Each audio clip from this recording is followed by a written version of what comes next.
Now, if there's one thing I miss eating, it's a pub-style schnitzel, and the plant-based community has not delivered in that area, so I decided to do it myself. And I'm not talking about that gluten protein or seitan that a lot of people use. I'm using lentils. It's got a great source of protein and it's easy to prepare.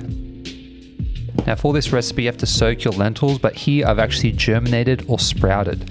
Now, if you want to do this method, you can look at the show notes, but the benefits are that it improves the digestion of all the micronutrients and removing any phytates or lectins. And if you want to know more about this, you can look at my previous video on iron-rich plants. And this is why I like using lentils as lentil tofu, because you can throw in whatever flavors you want. Here I'm just using some Mediterranean spices, and this is really going to elevate the dish.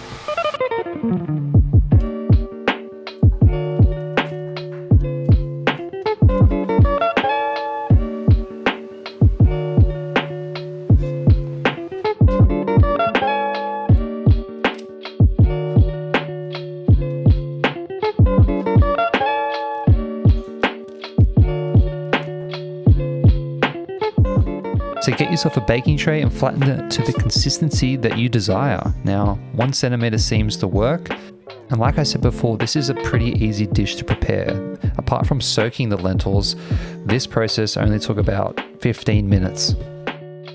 You can use any type of lentil. Here I'm using black because it has a higher protein content. You can see with green lentils it has about 36 grams per dry cup compared to black, which has 52 grams.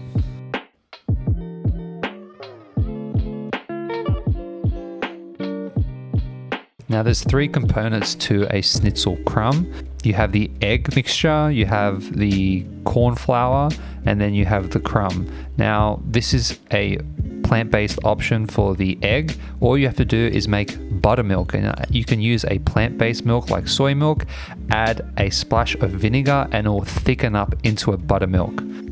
Here we're using white potatoes, and you're thinking white potatoes are pretty unhealthy, but we correlate hot chips or fried chips to white potatoes, therefore we think the white potato is unhealthy, but in actual fact it's the oil that's getting used to cook the potato. Now white potatoes are high glycemic, meaning it'll spike your blood sugar, but if you're eating high glycemic foods with a meal with fats and protein, that goes for white rice as well, they will not spike your blood sugar.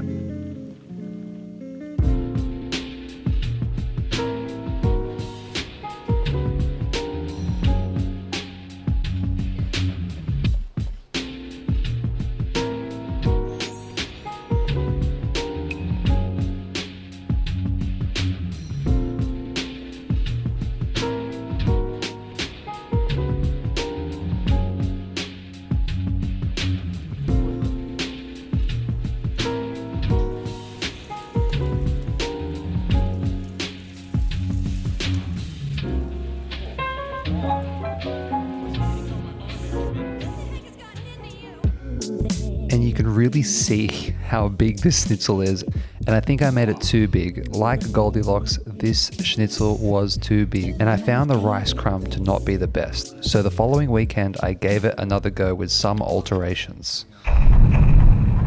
So instead of the rice flour, I used rolled oats, which I blitzed in the coffee grinder, which gave it some textural pieces. Let me know in the comments, is there any meals or dishes that you have cravings for occasionally?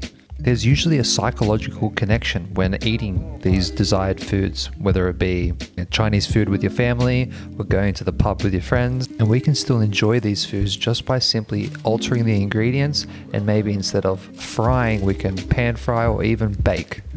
And the last thing this dish was missing was a sauce or a condiment.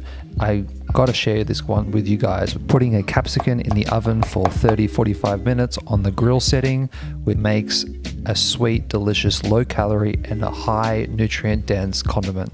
Now I always gotta share the calories with you guys, and you can see I'm getting 44 grams of protein and with 800 calories of the meal. But with the oil that I used came out to 1,000 calories, and just know that if you were deep frying, it would be a lot higher than that. I'm Mike, I'm an accredited nutritionist. Let me know what you guys think of the recipe in the comments. Don't forget to like and subscribe. We'll be doing videos on metabolic health, sleep, and how to maximize your health. So I hope to see you there.